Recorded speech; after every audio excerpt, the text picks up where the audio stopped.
안녕하십니까, 책돌입니다. 오늘 소개해드릴 책은 단단한 행복입니다. 저자는 양현길, 출판사는 윤호 책주입니다. 아리스토텔레스는 기원전 384년 고대 그리스의 한 작은 도시인 스타게이로스에서 태어났습니다. 그는 단순히 자연을 보는 데 그치지 않고 항상 왜라는 질문을 던졌습니다. 그의 호기심은 곧 철학적인 탐구의 씨앗이 되었습니다. 17세에 아테네로 간 아리스토텔레스는 플라톤의 아카데미에 입학합니다.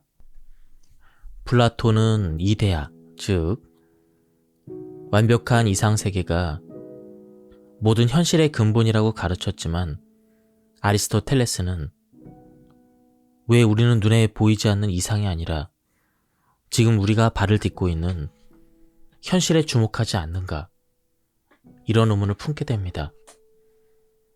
스승과의 철학적인 차이는 결국 그를 새로운 길로 이끄는 계기가 됩니다. 플라톤이 죽은 뒤 아리스토텔레스는 마케도니아 왕실로 돌아가 알렉산드르 대왕을 교육하며 그의 지혜를 전달합니다. 단순히 학문만 가르친 것이 아니라 삶의 목적과 정치적인 이상, 인간의 본성에 대해서 심도 깊은 질문을 던졌습니다. 알렉산드르가 동서양을 통합한 제국을 건설하며 새로운 역사를 쓸 때 그의 사상적인 배경에는 아리스토텔레스의 가르침이 녹아 있었습니다. 행복이란 과연 무엇일까요? 우리는 여기서 잠시 관점을 바꿔서 행복의 반대 분야에 해당하는 불행이나 고생, 어려움 등이 무엇인지부터 질문을 다시 해봅시다. 단순하게는 출근하기 싫은 아침을 맞이하는 일부터 여러 인간관계를 겪고 성과에 대한 압박을 받으며 직장을 다니는 등 수없는 괴로움을 매일 겪으면서 살아가고 있는 것이 떠오를 것입니다. 조금 더 인생을 살고 결혼을 하여 아이를 낳게 된다면 육아를, 경제적으로나 사회적으로 힘든 상황에서 노후도 대비해야 합니다. 산다는 건 참으로 고생의 연속입니다. 하지만 이 많은 고생이 다 불행하기만 한 걸까요? 이렇게 괴롭기만 하다 끝나는 것일까요? 아닙니다.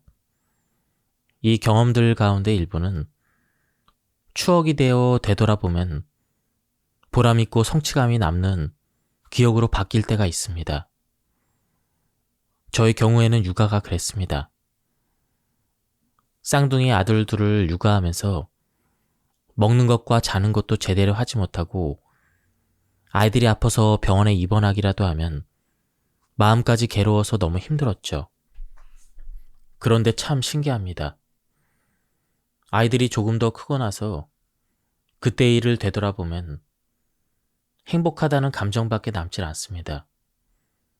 이상하지 않나요? 힘든데 행복하다니요.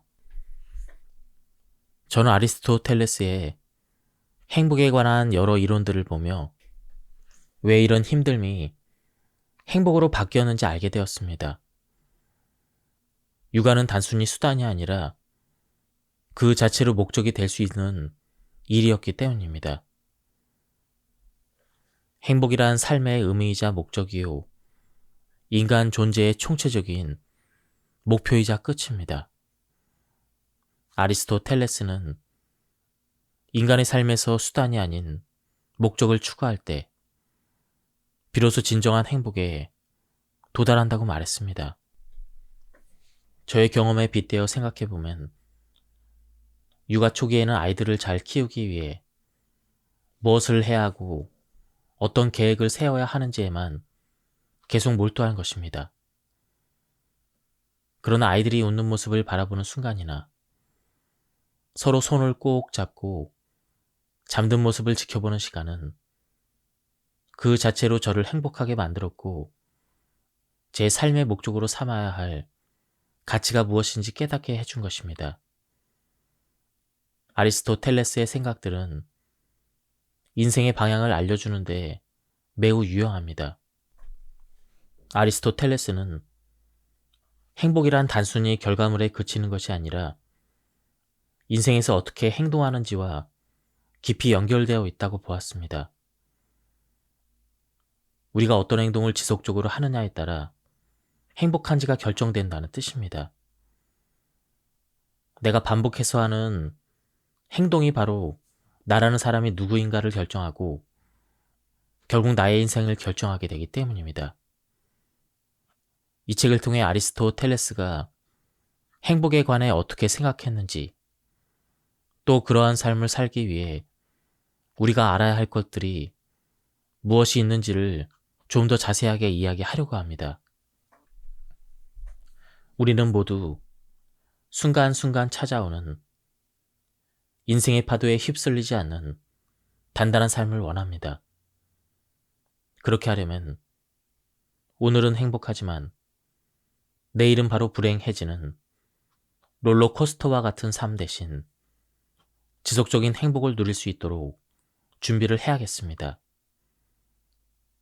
이를 위해 아리스토텔레스가 강조한 것들은 인생의 목적을 명확히 세우고 현실을 이성적인 눈으로 정확히 바라보며 모든 선택과 행동이 궁극적으로 행복으로 귀결될 수 있도록 해야 한다는 것이었습니다. 살면서 부딪히는 수많은 문제에 부딪힐 때마다 아리스토텔레스가 강조한 다음의 3가지 질문을 기억하고 스스로에게 물어봅시다. 냉정한 현실 속에서 어떻게 살아야 할까? 나는 무엇을 위해서 살아야 하는 걸까? 행복하려면 어떻게 해야 할까? 삶의 방향과 중심을 확립하면 순간적인 감정에 휘둘리지 않고 안정적이고 단단한 행복을 누릴 수 있게 됩니다. 제1장 우리의 행복도 단단해질 수가 있다. 왜라고 질문해보면 행복해질 수가 있다. 아이의 사랑스러움과는 별개로 육아 자체는 정말 고생입니다. 아기를 돌보느라 잠도 제대로 못 자고 스스로 할 수 있는 것이 거의 없는 아기를 위해 기저귀를 갈고 밥을 먹이고 트림을 시키고 목욕을 시켜야 합니다. 잘 놀다가 갑자기 심통이 난 아이를 달래는 것과 재우는 것까지도 부모의 몫입니다. 이렇게 부모의 일상은 일과 육아로만 가득 차고 나를 위한 여유가 언제 있었는지조차 잊어버릴 만큼 시간이 부족해집니다. 비용 문제도 부모에게는 큰 부담이죠. 이처럼 고생스러운 육아에도 불구하고 많은 부모는 육아가 행복했다고 말합니다. 힘들고 괴로운 순간이 많지만 아이를 키우며 지금까지 삶에서 경험하지 못한 의미 있는 순간들을 많이 경험했다는 것이죠. 더 나아가 첫째 아이 때문에 힘들었음에도 불구하고 둘째를 생각하는 부모들도 있습니다. 도대체 왜 부모들은 육아가 고통스러워도 행복하다라고 말할 수 있는 걸까요? 해답은 그리스 철학자 아리스토텔레스가 설명하는 행복에서 찾을 수가 있습니다. 아리스토텔레스가 말하는 행복은 내 인생에서 진짜 행복은 무엇일까? 이 질문에 대한 답이 될 수도 있습니다. 어떤 사람은 낚시나 등산을 할 때 그 일을 하는 자체로 보람을 느끼고 기분이 좋아집니다. 또 어떤 사람은 책을 읽거나 그림을 그리면서 행복을 느끼죠. 이러한 활동들은 굳이 칭찬을 받거나 상을 받지 않아도 그 자체로 즐겁고 만족스러운 것이라 할 수 있습니다. 육아의 경우도 마찬가지입니다. 아이가 건강하게 잘 자라는 모습을 보는 것만으로도 부모는 충분히 행복을 느낍니다. 아이가 부모에게 물질적인 보상을 주거나 돈을 벌어오는 것도 아니지만 그저 웃고 뛰어노는 모습을 보면 이유 없이 기분이 좋아지기 때문입니다. 이를 통해 육아는 그 자체로 부모에게 행복을 선사하는 자족성을 지녔다고 볼 수가 있습니다. 즉, 행복이란 외부적인 조건에서 오는 게 아니라 내가 하는 활동 자체에서 오며 그 활동을 통해 스스로 만족하는 상태라고 말할 수가 있습니다. 누군가의 칭찬을 받거나 상을 타야만 행복하다고 생각한다면 그 행복은 다른 사람의 반응에 따라 달라지는 것입니다. 하지만 자족성은 좋아서 하는 일 자체에서 스스로 느끼는 만족이기 때문에 다른 사람의 반응에 영향을 받지 않습니다. 나의 행복이 외부 조건에 의존된다면 그 행복은 불확실할 수밖에 없습니다.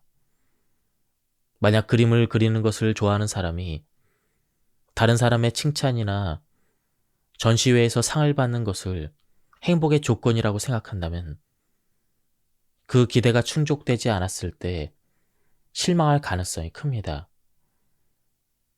누군가로부터 칭찬을 받을 수 있을지의 여부는 매우 불확실하기 때문입니다. 또한 같은 칭찬이라도 사람마다 기준이 다르기에 누군가는 좋다고 느낄 수 있지만 다른 누군가는 별로라고 느낄 수도 있습니다.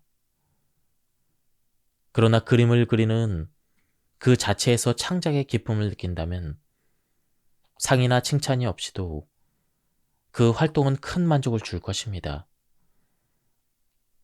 결론적으로 자족성이라는 건 내가 안정적이고 지속적으로 행복을 느낄 수 있게 만드는 중요한 특징입니다. 내 삶에서 가장 중요한 것을 찾는 법. 아리스토텔레스가 말하는 행복의 특징의 핵심은 내가 지금 하고 있는 일들이 그 자체로 만족스러운지 확인하는 것입니다. 즉, 내가 왜 이 일을 하고 싶은지 스스로에게 물어보는 과정이 필요합니다. 왜 나는 돈을 벌고 싶지? 왜 나는 직장을 다니고 있지? 왜 나는 가족과 함께하지? 이렇게 왜라는 질문을 계속해서 던지는 겁니다. 바쁘게 살아가는 나 자신을 잠시 멈추고 왜라는 질문을 던지는 것은 내가 진정으로 원하는 삶이 무엇인지 알아내는 마법과 같은 질문입니다. 소크라테스는 사람들과의 질문과 답변을 통해 철학적인 진리를 탐구했습니다. 그리고 왜라는 질문을 통해서 우리 삶의 진리를 밝혀내고자 했습니다. 나는 그저 질문을 할 뿐이다. 나는 결코 지식을 주장하지 않는다. 나는 무지할 뿐 오직 질문을 던질 줄 아는 것이다. 스스로에게 친절하게 왜라는 질문을 던져봅시다. 내 안에 숨겨진 진짜 중요한 것들을 발견할 수 있을 것입니다. 왜 돈을 벌어야 하는지, 왜 그렇게 바쁘게 살아야 하는지 자신에게 질문을 던지면 누군가는 건강을, 누군가는 자유 등을 이야기할 것입니다. 이때 떠오르는 생각들이 내 인생에서 중요한 것들입니다. 그리고 왜 그 생각이 떠오른 건지, 왜 그게 그렇게 중요한 건지 계속해서 질문을 던져보면 되는 것입니다. 저 역시 스스로에게 이런 식으로 질문을 던져보았습니다. 왜 돈이 필요한지, 그것으로 무엇을 할 것인지 등등 꼬리에 꼬리를 무는 질문을 통해 내가 진짜 행복을 느끼는 순간까지 질문이 나아갔을 때 결국 중요하게 생각한 것은 가족과 함께하는 시간이라는 것을 알 수 있었습니다. 다시 말해 이렇게 정신없이 바쁘고 일하고 돈을 버는 이유는 가족과 함께하는 시간을 통해서 인생의 의미를 느끼는 데 있었던 것입니다. 그 안에서 느끼는 안정감이 내가 궁극적으로 바라는 인생이었던 것이죠. 왜라는 질문은 내 안에 깊이 숨겨진 진정으로 중요한 것을 찾는 데 도움을 줍니다. 마지막에 가서야 비로소 알 수 있는 것. 아리스토텔레스가 말하는 행복은 우리가 흔히 생각하는 순간의 기쁨이나 즐거움을 의미하는 것이 아닙니다. 아리스토텔레스는 행복을 인생에 대한 일종의 종합 평가라고 생각했습니다. 오늘 내가 행복하더라도 그것은 진정한 행복이 아니라는 것입니다. 그는 행복한지 아닌지의 여부는 인생 전체를 바라봐야만 알 수 있다고 말합니다. 행복이란 인생에 걸쳐 꾸준히 유지되는 상태이며 인생의 다양한 요소들을 골고루 달성하고 실천하면서 쌓은 것들을 종합하여 결정된다고 했습니다. 이러한 행복의 속성을 잘 설명하는 이야기가 있습니다. 바로 고대 그리스의 철학자 솔론과 리디아의 왕 크로이소스의 이야기입니다. 크로이소스는 리디아 왕국의 부유한 왕으로 막대한 재산과 권력을 자랑하며 자신이 세상에서 가장 행복한 사람이라고 믿었습니다. 어느 날 그는 지혜로운 현자 솔론을 자신의 궁정으로 초대하고 부와 권력을 자랑하며 세상에서 가장 행복한 사람이 누구인가라고 물었습니다. 크로이소스는 솔론이 자신을 꼽아줄 거라고 기대했지만 대답은 전혀 달랐습니다. 솔론은 텔로스라는 평범한 시민을 예로 들었습니다. 텔로스는 평생 건강하게 살았고 자녀를 훌륭히 키웠으며 조국을 위해 명예롭게 죽은 사람이었습니다. 텔로스가 행복한 이유는 그의 삶이 올바르고 명예로웠기 때문입니다.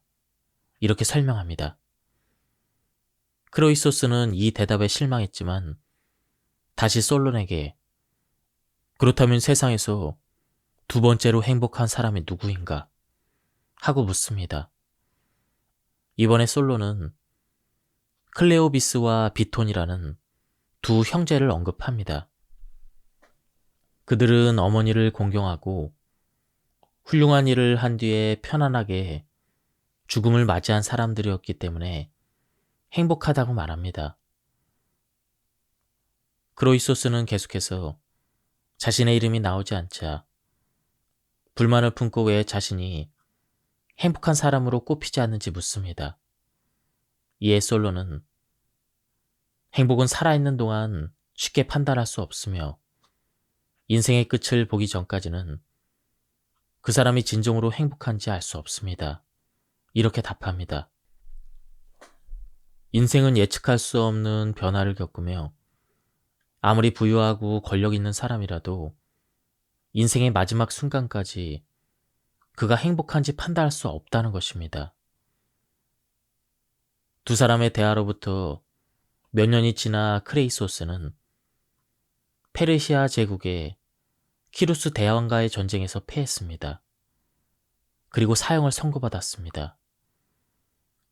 화형대에 묶여 죽음을 앞둔 순간 크레이소스는 죽기 전까지는 아무도 행복하다고 말할 수 없다라고 했던 그 말의 진리를 깨닫고는 솔론, 솔론, 솔론 이렇게 외칩니다. 크레이소스의 외침을 들은 키루스 대왕이 그 이름의 의미를 물었고 크로이소스는 솔론과의 대화를 이야기해 주었습니다. 이를 통해 인간의 운명이 얼마나 쉽게 뒤바뀔 수 있는지 깨달은 키루스는 크로이소스를 불쌍히 여겨서 그의 생명을 구해줍니다. 이 이야기에서 알 수 있듯 인생은 한치의 앞도 알 수 없는 그러한 여정입니다.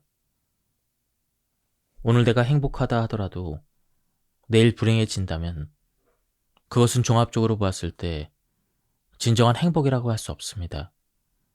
또한 행복이란 한순간의 기쁨이나 만족이 아니라 오랜 시간 동안 꾸준히 유지되는 상태라고 보았습니다.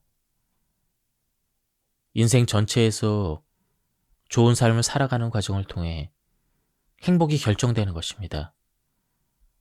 아리스토텔레스에 따르면 진정한 행복은 매일매일 자신에게 중요한 일을 꾸준히 실천하고 좋은 관계를 맺고 덕을 실천하며 살아가는 과정에서 얻어진다고 말할 수가 있습니다.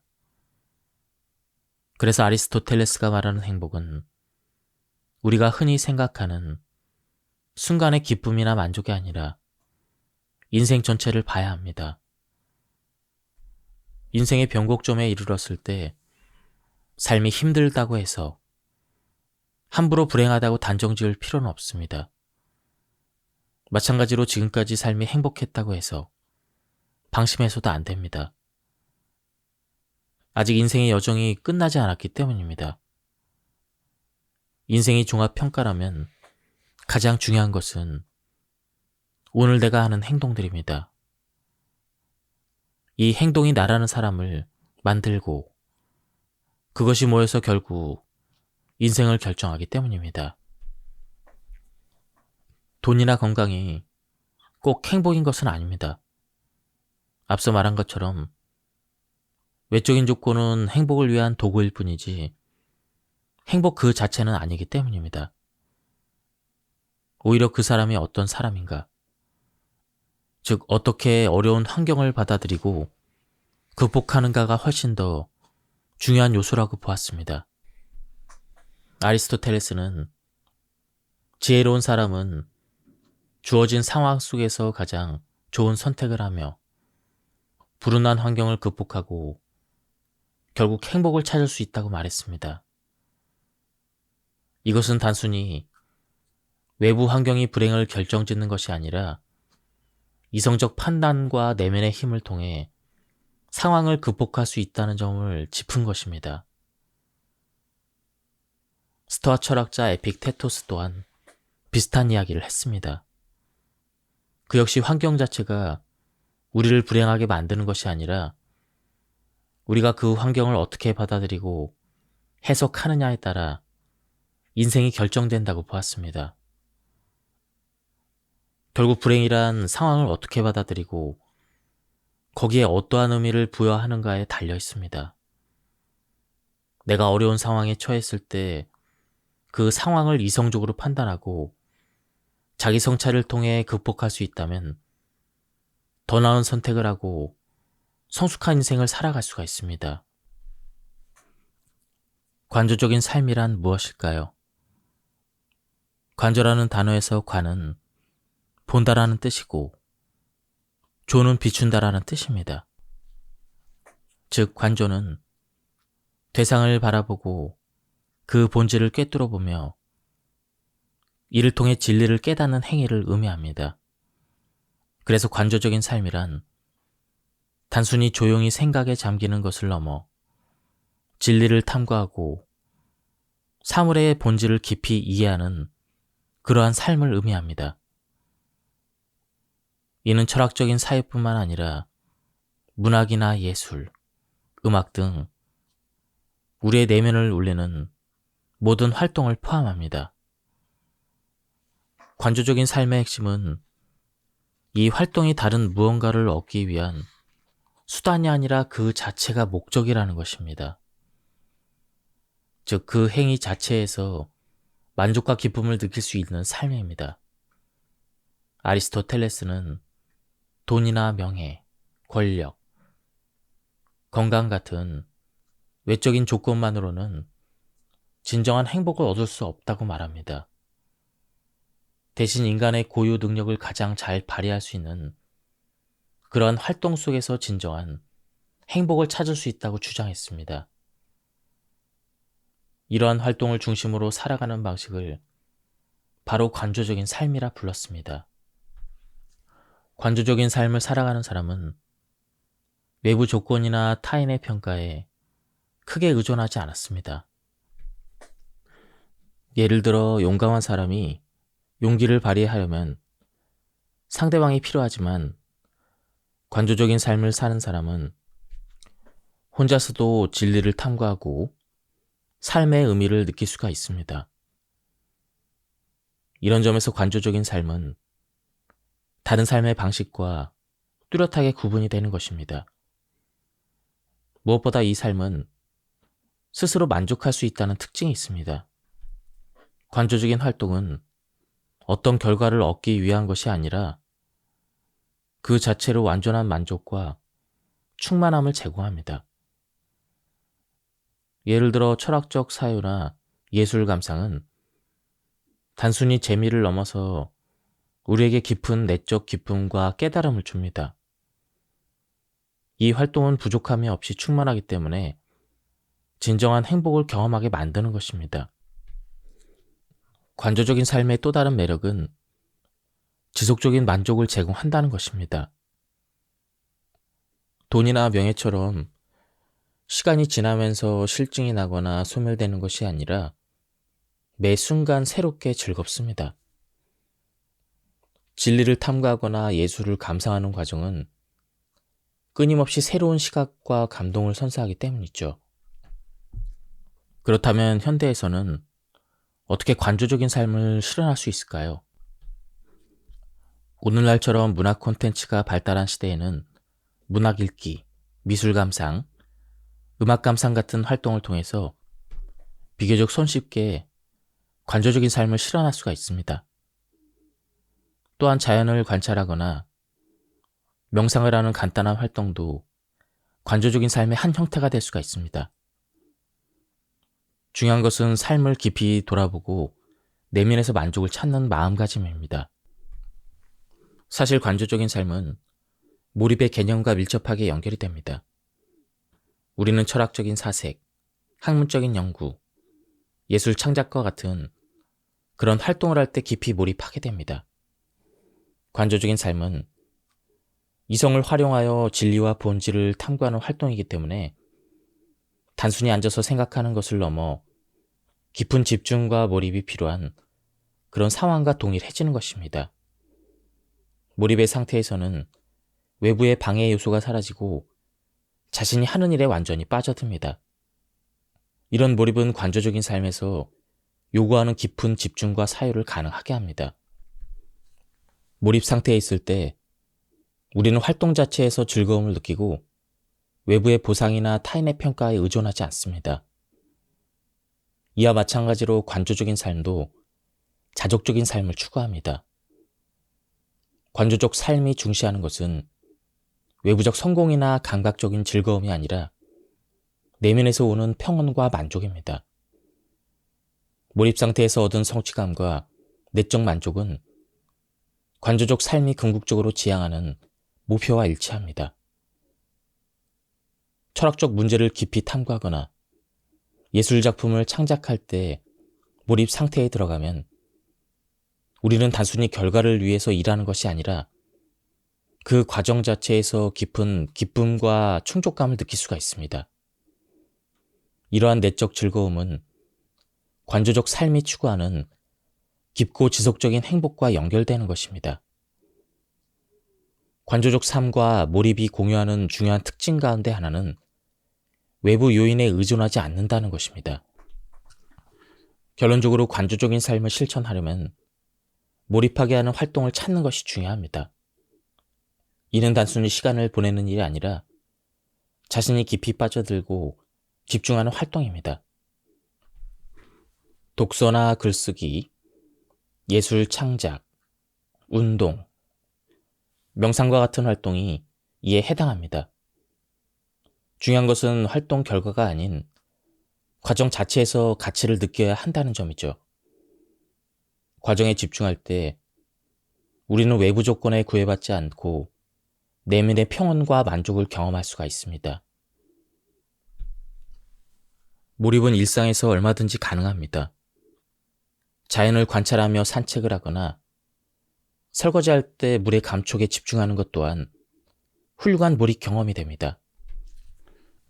명상이나 깊은 사유와 같은 활동도 마찬가지입니다. 명상은 내면에 집중할 수 있는 시간을 제공하고 관조적인 삶의 핵심적인 몰입 경험을 가능하게 합니다.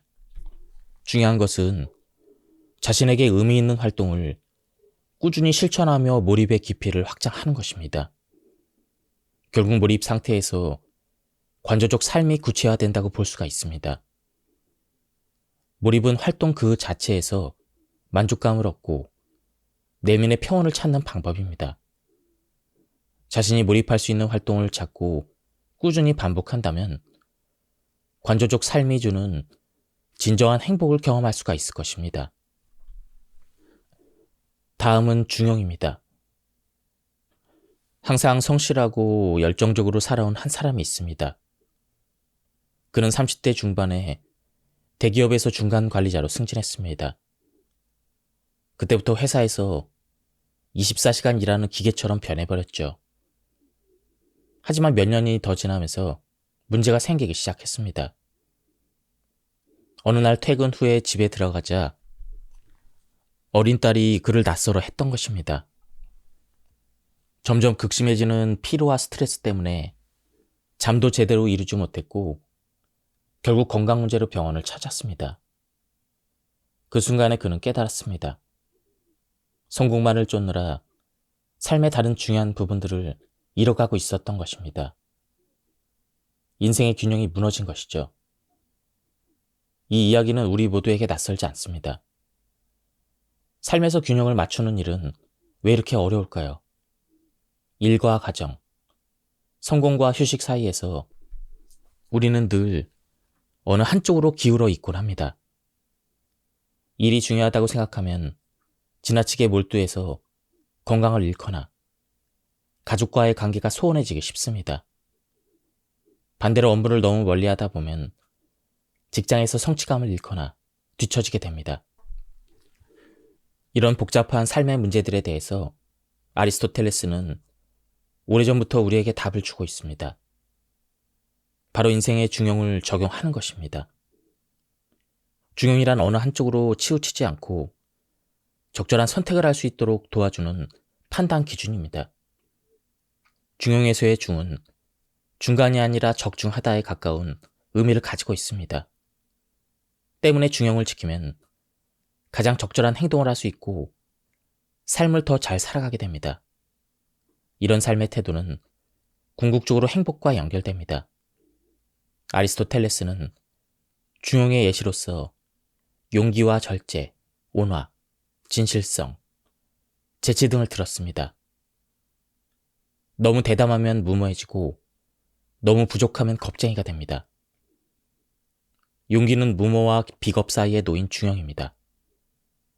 또한 쾌락을 지나치게 추구하면 무질서해지고 쾌락을 너무 멀리하면 무감각해집니다. 이 둘 사이에 놓인 것은 절제입니다. 운동에 지나치게 욕심을 부리면 부상의 위험이 따르고 반대로 운동을 소홀히 하면 건강을 잃게 되는 것과 마찬가지입니다. 적절한 운동이 필요하죠. 중용 지키기는 생각보다 어렵습니다. 그럼에도 우리가 이 중용을 지키기 위해서는 어떻게 해야 할까요? 중용을 실천하기 위한 3가지 조건이 있습니다. 첫째, 감정에 휘둘리지 말고 마음의 중심을 잡아야 합니다. 적절한 감정 상태에서 적절한 행동을 하는 것이 중요한 이유는 감정이 한쪽으로 치우치게 되면 우리의 판단과 선택이 잘못될 수도 있기 때문입니다. 중용을 일상에 적용한다는 건 감정이 나를 흔들어댈 때 상황을 이성적으로 바라봐야 한다는 사실을 알려줍니다. 결국 적절한 상황에 적절한 판단을 내릴 수 있는 건 감정에 흔들리지 않고 최대한 객관적으로 상황을 파악하고 바라보기 때문에 가능한 것이기 때문이죠. 둘째, 중용을 올바르게 적용하려면 반드시 유연한 사고가 필요합니다. 우리 인생은 계획대로만 흘러가지 않기 때문입니다. 예상치 못한 문제나 변화가 생겼을 때 고집스럽게 한 가지 생각만 고수하면 상황에 맞는 선택을 하기가 어렵습니다. 또한 최선의 선택과 판단이라는 것은 상황에 따라 달라질 수밖에 없습니다. 용기가 필요한 순간에 지나치게 신중하면 기회를 놓칠 수가 있습니다. 결국 인생 변화와 도전에 대응하며 적절한 균형을 찾기 위해서는 경직된 틀에서 벗어나 다양한 가능성을 탐색하는 태도가 필요합니다. 유연한 사고는 우리가 고정된 방식에서 벗어나 더 열린 마음으로 세상을 바라보게 합니다. 셋째, 중용에서 가장 중요한 요소는 바로 실천입니다. 원리나 이론을 아무리 알고 있더라도 실제로 행동에 옮기지 않으면 중용의 가치는 실현되지 않습니다. 중용은 단순히 머릿속에서 이해하고 끝나는 것이 아니라 일상 속에서 구체적으로 나타나야 합니다. 분노했을 때 이런 감정을 조절해야 된다는 이론을 아는 것만으로는 충분하지 않습니다. 실제로 화가 나는 상황에서 스스로를 다스리고 균형 잡힌 행동을 선택하는 것이 바로 중용의 실천입니다. 다음은 실천적인 지혜에 대한 부분입니다. 아리스토텔레스는 실천적 지혜를 크게 세 가지 요소로 나누어 설명합니다. 숙고, 선택과 결정, 그리고 실천입니다. 먼저 숙고는 특정한 상황에서 최선의 선택을 하기 위해 신중하게 고민하고 판단하는 과정입니다. 이는 단순히 생각만 하는 게 아니라 목적을 달성하기 위한 적절한 수단을 찾는 과정입니다. 숙고에서 중요한 점은 상대방의 입장을 공감하고 경청하는 것입니다. 실천적인 지혜는 상대방의 입장과 특수한 상황을 고려해서 올바른 판단을 내리는 것이기 때문에 숙고할 때도 상대방의 입장을 받아들이고 이해하는 것이 중요합니다.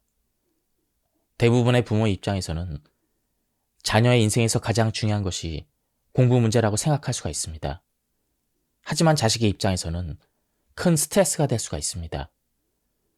왜냐하면 공부를 강조하는 과정에서 자녀들은 자신의 감정과 고민들을 무시한다고 생각할 수 있기 때문입니다.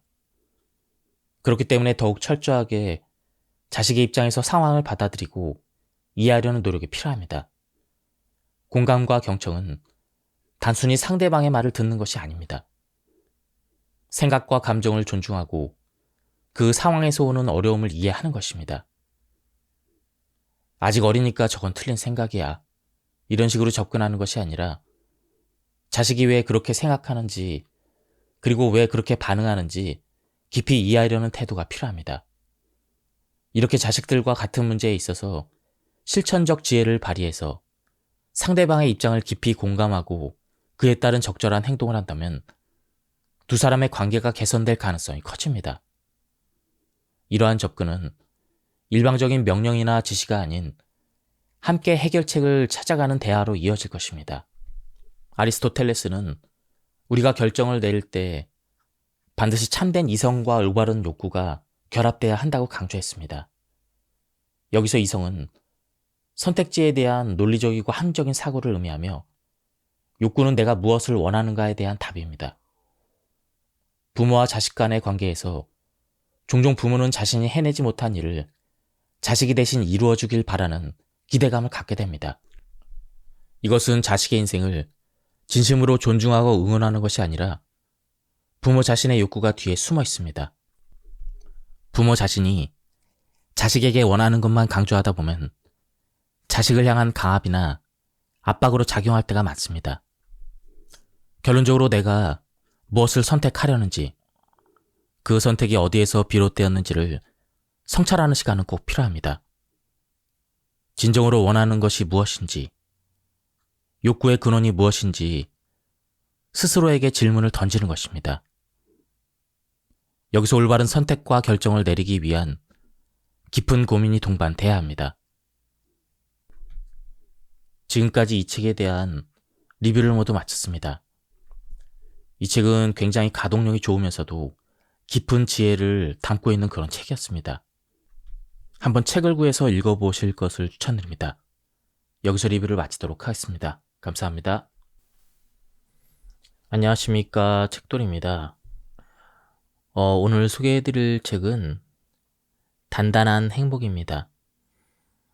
저자는 양현길, 출판사는 윤호 책주입니다. 아리스토텔레스는 기원전 384년 고대 그리스의 한 작은 도시인 스타게이로스에서 태어났습니다. 그는 단순히 자연을 보는 데 그치지 않고 항상 왜라는 질문을 던졌습니다. 그의 호기심은 곧 철학적인 탐구의 씨앗이 되었습니다. 17세에 아테네로 간 아리스토텔레스는 플라톤의 아카데미에 입학합니다. 플라톤은 이데아, 즉 완벽한 이상세계가 모든 현실의 근본이라고 가르쳤지만 아리스토텔레스는 왜 우리는 눈에 보이지 않는 이상이 아니라 지금 우리가 발을 딛고 있는 현실에 주목하지 않는가? 이런 의문을 품게 됩니다. 스승과의 철학적인 차이는 결국 그를 새로운 길로 이끄는 계기가 됩니다. 플라톤이 죽은 뒤 아리스토텔레스는 마케도니아 왕실로 돌아가 알렉산드르 대왕을 교육하며 그의 지혜를 전달합니다.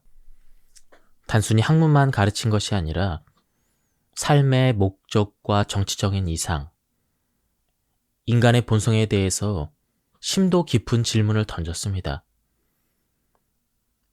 알렉산드르가 동서양을 통합한 제국을 건설하며 새로운 역사를 쓸 때 그의 사상적인 배경에는 아리스토텔레스의 가르침이 녹아 있었습니다. 행복이란 과연 무엇일까요?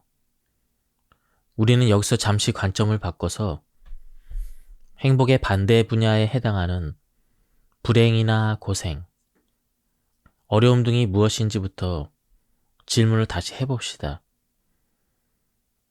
단순하게는 출근하기 싫은 아침을 맞이하는 일부터 여러 인간관계를 겪고 성과에 대한 압박을 받으며 직장을 다니는 등 수없는 괴로움을 매일 겪으면서 살아가고 있는 것이 떠오를 것입니다. 조금 더 인생을 살고 결혼을 하여 아이를 낳게 된다면 육아를, 경제적으로나 사회적으로 힘든 상황에서 노후도 대비해야 합니다.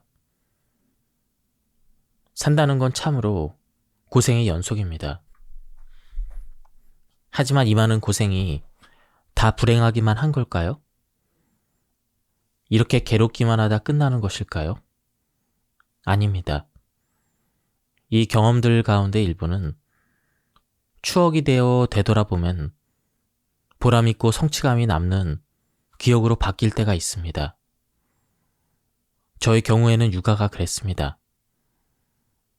쌍둥이 아들 둘을 육아하면서 먹는 것과 자는 것도 제대로 하지 못하고 아이들이 아파서 병원에 입원하기라도 하면 마음까지 괴로워서 너무 힘들었죠. 그런데 참 신기합니다. 아이들이 조금 더 크고 나서 그때의 일을 되돌아보면 행복하다는 감정밖에 남질 않습니다. 이상하지 않나요? 힘든데 행복하다니요. 저는 아리스토텔레스의 행복에 관한 여러 이론들을 보며 왜 이런 힘듦이 행복으로 바뀌었는지 알게 되었습니다. 육아는 단순히 수단이 아니라 그 자체로 목적이 될 수 있는 일이었기 때문입니다. 행복이란 삶의 의미이자 목적이요. 인간 존재의 총체적인 목표이자 끝입니다. 아리스토텔레스는 인간의 삶에서 수단이 아닌 목적을 추구할 때 비로소 진정한 행복에 도달한다고 말했습니다. 저의 경험에 빗대어 생각해보면 육아 초기에는 아이들을 잘 키우기 위해 무엇을 해야 하고 어떤 계획을 세워야 하는지에만 계속 몰두한 것입니다. 그러나 아이들이 웃는 모습을 바라보는 순간이나 서로 손을 꼭 잡고 잠든 모습을 지켜보는 시간은 그 자체로 저를 행복하게 만들었고 제 삶의 목적으로 삼아야 할 가치가 무엇인지 깨닫게 해준 것입니다. 아리스토텔레스의 생각들은 인생의 방향을 알려주는데 매우 유용합니다. 아리스토텔레스는 행복이란 단순히 결과물에 그치는 것이 아니라 인생에서 어떻게 행동하는지와 깊이 연결되어 있다고 보았습니다. 우리가 어떤 행동을 지속적으로 하느냐에 따라 행복한지가 결정된다는 뜻입니다. 내가 반복해서 하는 행동이 바로 나라는 사람이 누구인가를 결정하고 결국 나의 인생을 결정하게 되기 때문입니다. 이 책을 통해 아리스토텔레스가 행복에 관해 어떻게 생각했는지, 또 그러한 삶을 살기 위해 우리가 알아야 할 것들이 무엇이 있는지를 좀 더 자세하게 이야기하려고 합니다.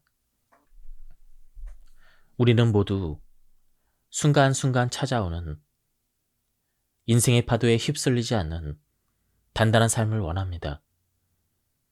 그렇게 하려면 오늘은 행복하지만 내일은 바로 불행해지는 롤러코스터와 같은 삶 대신 지속적인 행복을 누릴 수 있도록 준비를 해야겠습니다.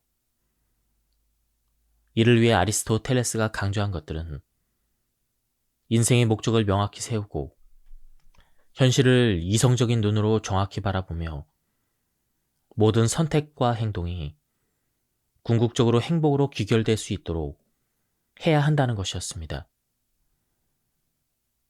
살면서 부딪히는 수많은 문제에 부딪힐 때마다 아리스토텔레스가 강조한 다음의 3가지 질문을 기억하고 스스로에게 물어봅시다. 냉정한 현실 속에서 어떻게 살아야 할까? 나는 무엇을 위해서 살아야 하는 걸까? 행복하려면 어떻게 해야 할까?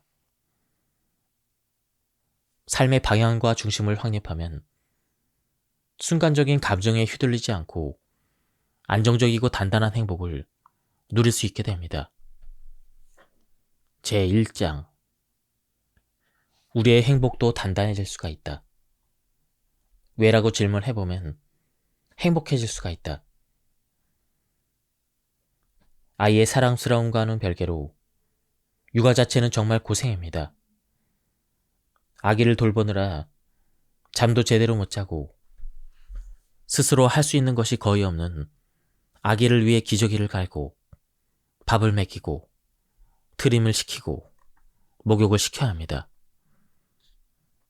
잘 놀다가 갑자기 심통이 난 아이를 달래는 것과 재우는 것까지도 부모의 몫입니다.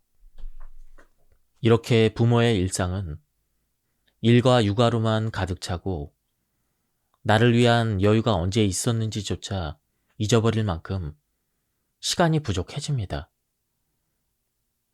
비용 문제도 부모에게는 큰 부담이죠. 이처럼 고생스러운 육아에도 불구하고 많은 부모는 육아가 행복했다고 말합니다. 힘들고 괴로운 순간이 많지만 아이를 키우며 지금까지 삶에서 경험하지 못한 의미 있는 순간들을 많이 경험했다는 것이죠.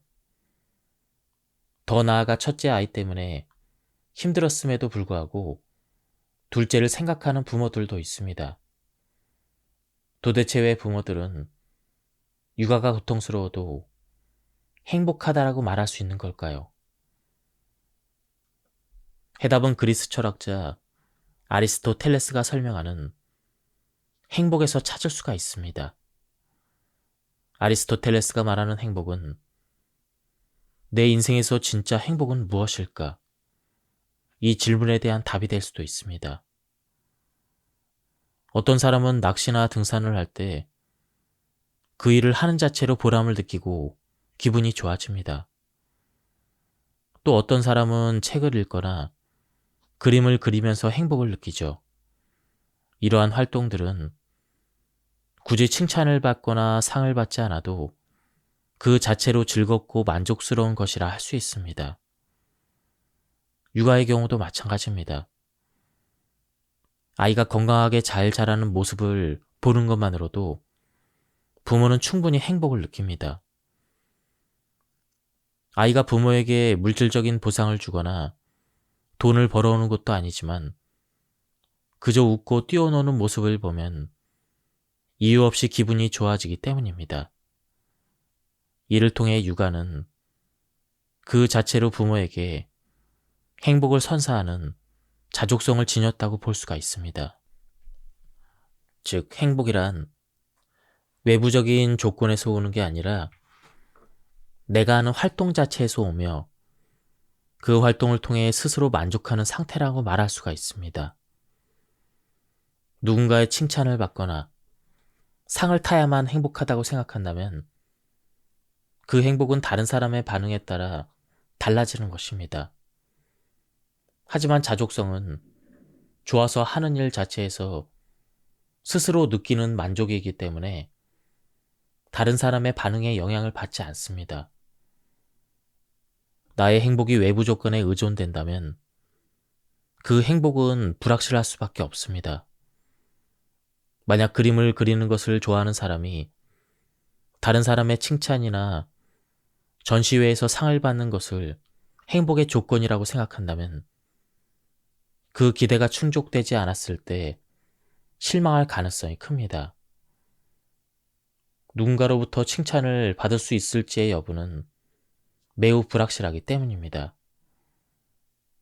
또한 같은 칭찬이라도 사람마다 기준이 다르기에 누군가는 좋다고 느낄 수 있지만 다른 누군가는 별로라고 느낄 수도 있습니다. 그러나 그림을 그리는 그 자체에서 창작의 기쁨을 느낀다면 상이나 칭찬이 없이도 그 활동은 큰 만족을 줄 것입니다. 결론적으로 자족성이라는 건 내가 안정적이고 지속적으로 행복을 느낄 수 있게 만드는 중요한 특징입니다. 내 삶에서 가장 중요한 것을 찾는 법.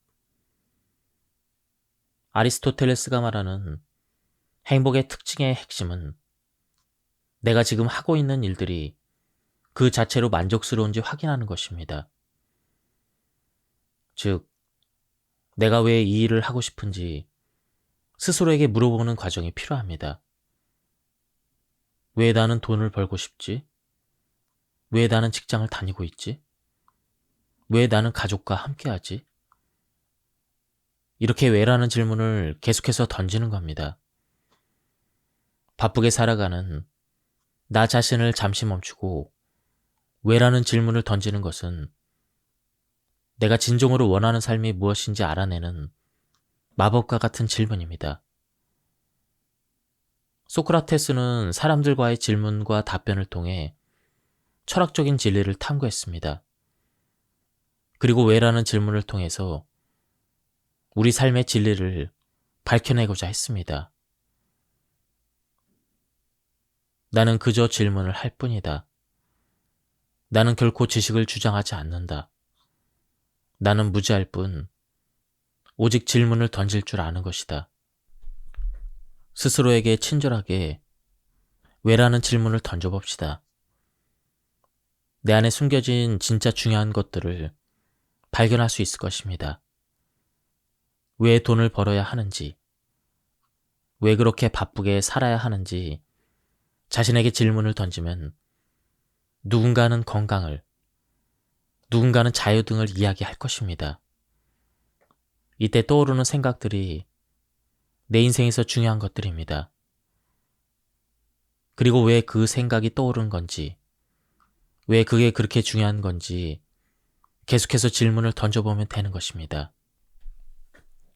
저 역시 스스로에게 이런 식으로 질문을 던져보았습니다.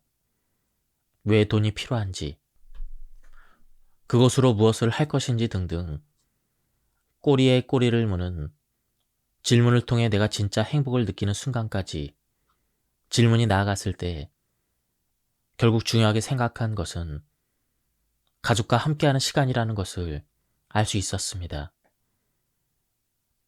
다시 말해 이렇게 정신없이 바쁘고 일하고 돈을 버는 이유는 가족과 함께하는 시간을 통해서 인생의 의미를 느끼는 데 있었던 것입니다. 그 안에서 느끼는 안정감이 내가 궁극적으로 바라는 인생이었던 것이죠. 왜라는 질문은 내 안에 깊이 숨겨진 진정으로 중요한 것을 찾는 데 도움을 줍니다. 마지막에 가서야 비로소 알 수 있는 것. 아리스토텔레스가 말하는 행복은 우리가 흔히 생각하는 순간의 기쁨이나 즐거움을 의미하는 것이 아닙니다. 아리스토텔레스는 행복을 인생에 대한 일종의 종합 평가라고 생각했습니다. 오늘 내가 행복하더라도 그것은 진정한 행복이 아니라는 것입니다. 그는 행복한지 아닌지의 여부는 인생 전체를 바라봐야만 알 수 있다고 말합니다. 행복이란 인생에 걸쳐 꾸준히 유지되는 상태이며 인생의 다양한 요소들을 골고루 달성하고 실천하면서 쌓은 것들을 종합하여 결정된다고 했습니다.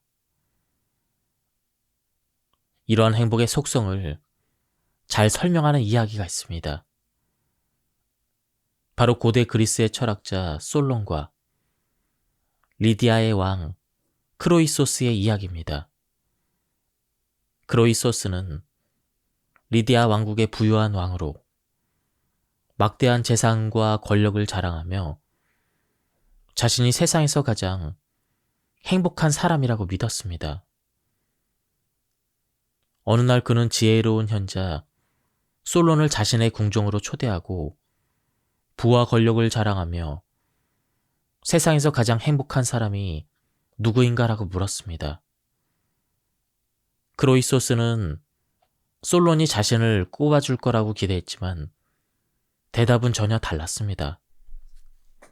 솔론은 텔로스라는 평범한 시민을 예로 들었습니다.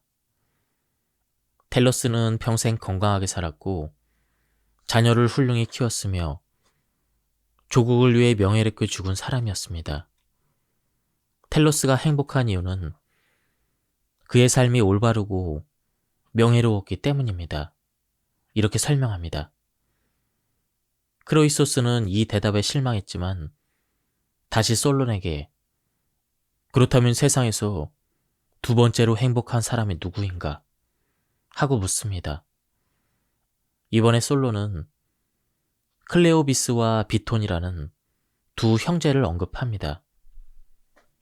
그들은 어머니를 공경하고 훌륭한 일을 한 뒤에 편안하게 죽음을 맞이한 사람들이었기 때문에 행복하다고 말합니다. 크로이소스는 계속해서 자신의 이름이 나오지 않자 불만을 품고 왜 자신이 행복한 사람으로 꼽히지 않는지 묻습니다. 이에 솔로는 행복은 살아있는 동안 쉽게 판단할 수 없으며 인생의 끝을 보기 전까지는 그 사람이 진정으로 행복한지 알 수 없습니다. 이렇게 답합니다. 인생은 예측할 수 없는 변화를 겪으며 아무리 부유하고 권력 있는 사람이라도 인생의 마지막 순간까지 그가 행복한지 판단할 수 없다는 것입니다. 두 사람의 대화로부터 몇 년이 지나 크레이소스는 페르시아 제국의 키루스 대왕과의 전쟁에서 패했습니다. 그리고 사형을 선고받았습니다. 화형대에 묶여 죽음을 앞둔 순간 크레이소스는 죽기 전까지는 아무도 행복하다고 말할 수 없다라고 했던 그 말의 진리를 깨닫고는 솔론, 솔론, 솔론 이렇게 외칩니다. 크레이소스의 외침을 들은 키루스 대왕이 그 이름의 의미를 물었고 크로이소스는 솔론과의 대화를 이야기해 주었습니다. 이를 통해 인간의 운명이 얼마나 쉽게 뒤바뀔 수 있는지 깨달은 키루스는 크로이소스를 불쌍히 여겨서 그의 생명을 구해줍니다. 이 이야기에서 알 수 있듯 인생은 한치의 앞도 알 수 없는 그러한 여정입니다. 오늘 내가 행복하다 하더라도 내일 불행해진다면 그것은 종합적으로 보았을 때 진정한 행복이라고 할 수 없습니다. 또한 행복이란 한순간의 기쁨이나 만족이 아니라 오랜 시간 동안 꾸준히 유지되는 상태라고 보았습니다. 인생 전체에서 좋은 삶을 살아가는 과정을 통해 행복이 결정되는 것입니다. 아리스토텔레스에 따르면 진정한 행복은 매일매일 자신에게 중요한 일을 꾸준히 실천하고 좋은 관계를 맺고 덕을 실천하며 살아가는 과정에서 얻어진다고 말할 수가 있습니다. 그래서 아리스토텔레스가 말하는 행복은 우리가 흔히 생각하는 순간의 기쁨이나 만족이 아니라 인생 전체를 봐야 합니다.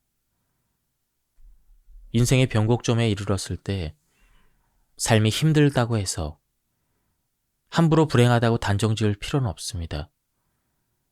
마찬가지로 지금까지 삶이 행복했다고 해서 방심해서도 안 됩니다. 아직 인생의 여정이 끝나지 않았기 때문입니다. 인생이 종합평가라면 가장 중요한 것은 오늘 내가 하는 행동들입니다. 이 행동이 나라는 사람을 만들고 그것이 모여서 결국 인생을 결정하기 때문입니다. 돈이나 건강이 꼭 행복인 것은 아닙니다. 앞서 말한 것처럼 외적인 조건은 행복을 위한 도구일 뿐이지 행복 그 자체는 아니기 때문입니다. 오히려 그 사람이 어떤 사람인가, 즉 어떻게 어려운 환경을 받아들이고 극복하는가가 훨씬 더 중요한 요소라고 보았습니다.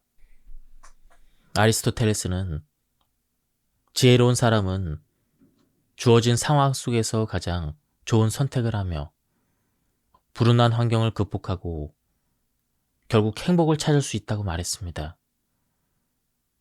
이것은 단순히 외부 환경이 불행을 결정짓는 것이 아니라 이성적 판단과 내면의 힘을 통해 상황을 극복할 수 있다는 점을 짚은 것입니다. 스토아 철학자 에픽테토스 또한 비슷한 이야기를 했습니다. 그 역시 환경 자체가 우리를 불행하게 만드는 것이 아니라 우리가 그 환경을 어떻게 받아들이고 해석하느냐에 따라 인생이 결정된다고 보았습니다. 결국 불행이란 상황을 어떻게 받아들이고 거기에 어떠한 의미를 부여하는가에 달려 있습니다. 내가 어려운 상황에 처했을 때 그 상황을 이성적으로 판단하고 자기 성찰을 통해 극복할 수 있다면 더 나은 선택을 하고 성숙한 인생을 살아갈 수가 있습니다.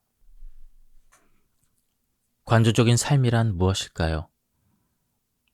관조라는 단어에서 관은 본다라는 뜻이고 조는 비춘다라는 뜻입니다.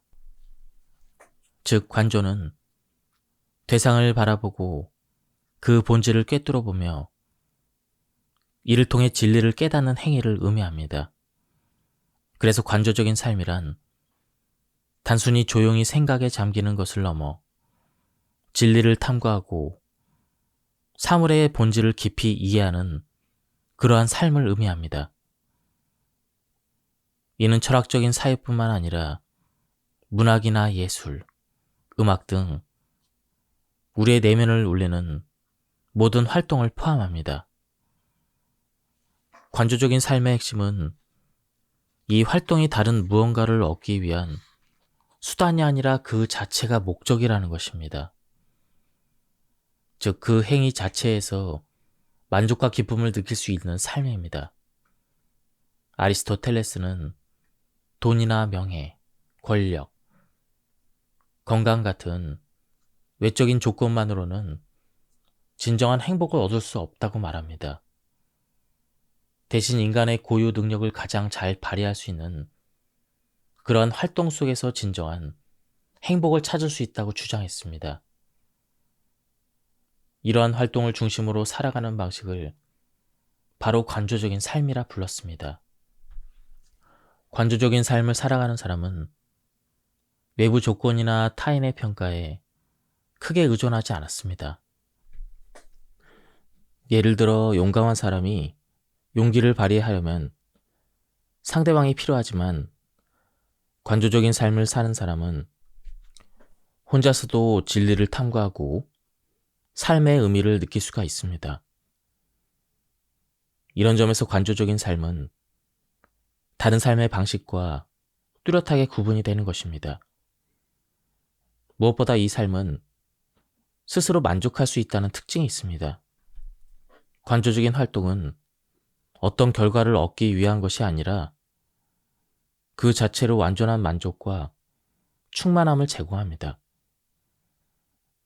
예를 들어 철학적 사유나 예술 감상은 단순히 재미를 넘어서 우리에게 깊은 내적 기쁨과 깨달음을 줍니다. 이 활동은 부족함이 없이 충만하기 때문에 진정한 행복을 경험하게 만드는 것입니다. 관조적인 삶의 또 다른 매력은 지속적인 만족을 제공한다는 것입니다. 돈이나 명예처럼 시간이 지나면서 실증이 나거나 소멸되는 것이 아니라 매 순간 새롭게 즐겁습니다. 진리를 탐구하거나 예술을 감상하는 과정은 끊임없이 새로운 시각과 감동을 선사하기 때문이죠. 그렇다면 현대에서는 어떻게 관조적인 삶을 실현할 수 있을까요? 오늘날처럼 문화 콘텐츠가 발달한 시대에는 문학 읽기, 미술 감상, 음악 감상 같은 활동을 통해서 비교적 손쉽게 관조적인 삶을 실현할 수가 있습니다. 또한 자연을 관찰하거나 명상을 하는 간단한 활동도 관조적인 삶의 한 형태가 될 수가 있습니다. 중요한 것은 삶을 깊이 돌아보고 내면에서 만족을 찾는 마음가짐입니다. 사실 관조적인 삶은 몰입의 개념과 밀접하게 연결이 됩니다.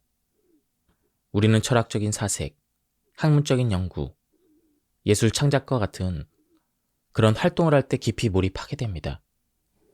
관조적인 삶은 이성을 활용하여 진리와 본질을 탐구하는 활동이기 때문에 단순히 앉아서 생각하는 것을 넘어 깊은 집중과 몰입이 필요한 그런 상황과 동일해지는 것입니다. 몰입의 상태에서는 외부의 방해 요소가 사라지고 자신이 하는 일에 완전히 빠져듭니다. 이런 몰입은 관조적인 삶에서 요구하는 깊은 집중과 사유를 가능하게 합니다. 몰입 상태에 있을 때 우리는 활동 자체에서 즐거움을 느끼고 외부의 보상이나 타인의 평가에 의존하지 않습니다. 이와 마찬가지로 관조적인 삶도 자족적인 삶을 추구합니다. 관조적 삶이 중시하는 것은 외부적 성공이나 감각적인 즐거움이 아니라 내면에서 오는 평온과 만족입니다. 몰입 상태에서 얻은 성취감과 내적 만족은 관조적 삶이 궁극적으로 지향하는 목표와 일치합니다. 철학적 문제를 깊이 탐구하거나 예술 작품을 창작할 때 몰입 상태에 들어가면 우리는 단순히 결과를 위해서 일하는 것이 아니라 그 과정 자체에서 깊은 기쁨과 충족감을 느낄 수가 있습니다. 이러한 내적 즐거움은 관조적 삶이 추구하는 깊고 지속적인 행복과 연결되는 것입니다. 관조적 삶과 몰입이 공유하는 중요한 특징 가운데 하나는 외부 요인에 의존하지 않는다는 것입니다. 결론적으로 관조적인 삶을 실천하려면 몰입하게 하는 활동을 찾는 것이 중요합니다. 이는 단순히 시간을 보내는 일이 아니라 자신이 깊이 빠져들고 집중하는 활동입니다. 독서나 글쓰기, 예술 창작, 운동, 명상과 같은 활동이 이에 해당합니다. 중요한 것은 활동 결과가 아닌 과정 자체에서 가치를 느껴야 한다는 점이죠. 과정에 집중할 때 우리는 외부 조건에 구애받지 않고 내면의 평온과 만족을 경험할 수가 있습니다. 몰입은 일상에서 얼마든지 가능합니다. 자연을 관찰하며 산책을 하거나 설거지할 때 물의 감촉에 집중하는 것 또한 훌륭한 몰입 경험이 됩니다. 명상이나 깊은 사유와 같은 활동도 마찬가지입니다. 명상은 내면에 집중할 수 있는 시간을 제공하고 관조적인 삶의 핵심적인 몰입 경험을 가능하게 합니다. 중요한 것은 자신에게 의미 있는 활동을 꾸준히 실천하며 몰입의 깊이를 확장하는 것입니다. 결국 몰입 상태에서 관조적 삶이 구체화된다고 볼 수가 있습니다. 몰입은 활동 그 자체에서 만족감을 얻고 내면의 평온을 찾는 방법입니다. 자신이 몰입할 수 있는 활동을 찾고 꾸준히 반복한다면 관조적 삶이 주는 진정한 행복을 경험할 수가 있을 것입니다. 다음은 중용입니다. 항상 성실하고 열정적으로 살아온 한 사람이 있습니다. 그는 30대 중반에 대기업에서 중간 관리자로 승진했습니다. 그때부터 회사에서 24시간 일하는 기계처럼 변해버렸죠. 하지만 몇 년이 더 지나면서 문제가 생기기 시작했습니다. 어느 날 퇴근 후에 집에 들어가자 어린 딸이 그를 낯설어 했던 것입니다. 점점 극심해지는 피로와 스트레스 때문에 잠도 제대로 이루지 못했고 결국 건강 문제로 병원을 찾았습니다. 그 순간에 그는 깨달았습니다. 성공만을 쫓느라 삶의 다른 중요한 부분들을 잃어가고 있었던 것입니다. 인생의 균형이 무너진 것이죠. 이 이야기는 우리 모두에게 낯설지 않습니다. 삶에서 균형을 맞추는 일은 왜 이렇게 어려울까요? 일과 가정, 성공과 휴식 사이에서 우리는 늘 어느 한쪽으로 기울어 있곤 합니다. 일이 중요하다고 생각하면 지나치게 몰두해서 건강을 잃거나 가족과의 관계가 소원해지기 쉽습니다. 반대로 업무를 너무 멀리하다 보면 직장에서 성취감을 잃거나 뒤처지게 됩니다. 이런 복잡한 삶의 문제들에 대해서 아리스토텔레스는 오래전부터 우리에게 답을 주고 있습니다. 바로 인생의 중용을 적용하는 것입니다. 중용이란 어느 한쪽으로 치우치지 않고 적절한 선택을 할 수 있도록 도와주는 판단 기준입니다. 중용에서의 중은 중간이 아니라 적중하다에 가까운 의미를 가지고 있습니다. 때문에 중용을 지키면 가장 적절한 행동을 할 수 있고 삶을 더 잘 살아가게 됩니다. 이런 삶의 태도는 궁극적으로 행복과 연결됩니다. 아리스토텔레스는 중용의 예시로서 용기와 절제, 온화, 진실성, 재치 등을 들었습니다. 너무 대담하면 무모해지고 너무 부족하면 겁쟁이가 됩니다. 용기는 무모와 비겁 사이에 놓인 중형입니다. 또한 쾌락을 지나치게 추구하면 무질서해지고 쾌락을 너무 멀리하면 무감각해집니다. 이 둘 사이에 놓인 것은 절제입니다. 운동에 지나치게 욕심을 부리면 부상의 위험이 따르고 반대로 운동을 소홀히 하면 건강을 잃게 되는 것과 마찬가지입니다. 적절한 운동이 필요하죠. 중용 지키기는 생각보다 어렵습니다. 그럼에도 우리가 이 중용을 지키기 위해서는 어떻게 해야 할까요? 중용을 실천하기 위한 3가지 조건이 있습니다. 첫째, 감정에 휘둘리지 말고 마음의 중심을 잡아야 합니다. 적절한 감정 상태에서 적절한 행동을 하는 것이 중요한 이유는 감정이 한쪽으로 치우치게 되면 우리의 판단과 선택이 잘못될 수도 있기 때문입니다. 중용을 일상에 적용한다는 건 감정이 나를 흔들어댈 때 상황을 이성적으로 바라봐야 한다는 사실을 알려줍니다. 결국 적절한 상황에 적절한 판단을 내릴 수 있는 건 감정에 흔들리지 않고 최대한 객관적으로 상황을 파악하고 바라보기 때문에 가능한 것이기 때문이죠. 둘째, 중용을 올바르게 적용하려면 반드시 유연한 사고가 필요합니다. 우리 인생은 계획대로만 흘러가지 않기 때문입니다. 예상치 못한 문제나 변화가 생겼을 때 고집스럽게 한 가지 생각만 고수하면 상황에 맞는 선택을 하기가 어렵습니다. 또한 최선의 선택과 판단이라는 것은 상황에 따라 달라질 수밖에 없습니다. 용기가 필요한 순간에 지나치게 신중하면 기회를 놓칠 수가 있습니다. 결국 인생 변화와 도전에 대응하며 적절한 균형을 찾기 위해서는 경직된 틀에서 벗어나 다양한 가능성을 탐색하는 태도가 필요합니다. 유연한 사고는 우리가 고정된 방식에서 벗어나 더 열린 마음으로 세상을 바라보게 합니다. 셋째, 중용에서 가장 중요한 요소는 바로 실천입니다. 원리나 이론을 아무리 알고 있더라도 실제로 행동에 옮기지 않으면 중용의 가치는 실현되지 않습니다. 중용은 단순히 머릿속에서 이해하고 끝나는 것이 아니라 일상 속에서 구체적으로 나타나야 합니다. 분노했을 때 이런 감정을 조절해야 된다는 이론을 아는 것만으로는 충분하지 않습니다. 실제로 화가 나는 상황에서 스스로를 다스리고 균형 잡힌 행동을 선택하는 것이 바로 중용의 실천입니다. 다음은 실천적인 지혜에 대한 부분입니다. 아리스토텔레스는 실천적 지혜를 크게 세 가지 요소로 나누어 설명합니다. 숙고, 선택과 결정, 그리고 실천입니다.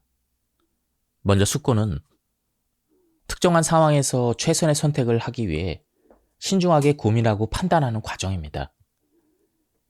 이는 단순히 생각만 하는 게 아니라 목적을 달성하기 위한 적절한 수단을 찾는 과정입니다. 숙고에서 중요한 점은 상대방의 입장을 공감하고 경청하는 것입니다. 실천적인 지혜는 상대방의 입장과 특수한 상황을 고려해서 올바른 판단을 내리는 것이기 때문에 숙고할 때도 상대방의 입장을 받아들이고 이해하는 것이 중요합니다. 대부분의 부모 입장에서는 자녀의 인생에서 가장 중요한 것이 공부 문제라고 생각할 수가 있습니다. 하지만 자식의 입장에서는 큰 스트레스가 될 수가 있습니다. 왜냐하면 공부를 강조하는 과정에서 자녀들은 자신의 감정과 고민들을 무시한다고 생각할 수 있기 때문입니다. 그렇기 때문에 더욱 철저하게 자식의 입장에서 상황을 받아들이고 이해하려는 노력이 필요합니다. 공감과 경청은 단순히 상대방의 말을 듣는 것이 아닙니다. 생각과 감정을 존중하고 그 상황에서 오는 어려움을 이해하는 것입니다. 아직 어리니까 저건 틀린 생각이야. 이런 식으로 접근하는 것이 아니라 자식이 왜 그렇게 생각하는지 그리고 왜 그렇게 반응하는지 깊이 이해하려는 태도가 필요합니다. 이렇게 자식들과 같은 문제에 있어서 실천적 지혜를 발휘해서 상대방의 입장을 깊이 공감하고 그에 따른 적절한 행동을 한다면 두 사람의 관계가 개선될 가능성이 커집니다. 이러한 접근은 일방적인 명령이나 지시가 아닌 함께 해결책을 찾아가는 대화로 이어질 것입니다. 아리스토텔레스는 우리가 결정을 내릴 때 반드시 참된 이성과 올바른 욕구가 결합돼야 한다고 강조했습니다. 여기서 이성은 선택지에 대한 논리적이고 합리적인 사고를 의미하며 욕구는 내가 무엇을 원하는가에 대한 답입니다. 부모와 자식 간의 관계에서 종종 부모는 자신이 해내지 못한 일을 자식이 대신 이루어주길 바라는 기대감을 갖게 됩니다. 이것은 자식의 인생을 진심으로 존중하고 응원하는 것이 아니라 부모 자신의 욕구가 뒤에 숨어 있습니다. 부모 자신이 자식에게 원하는 것만 강조하다 보면 자식을 향한 강압이나 압박으로 작용할 때가 많습니다.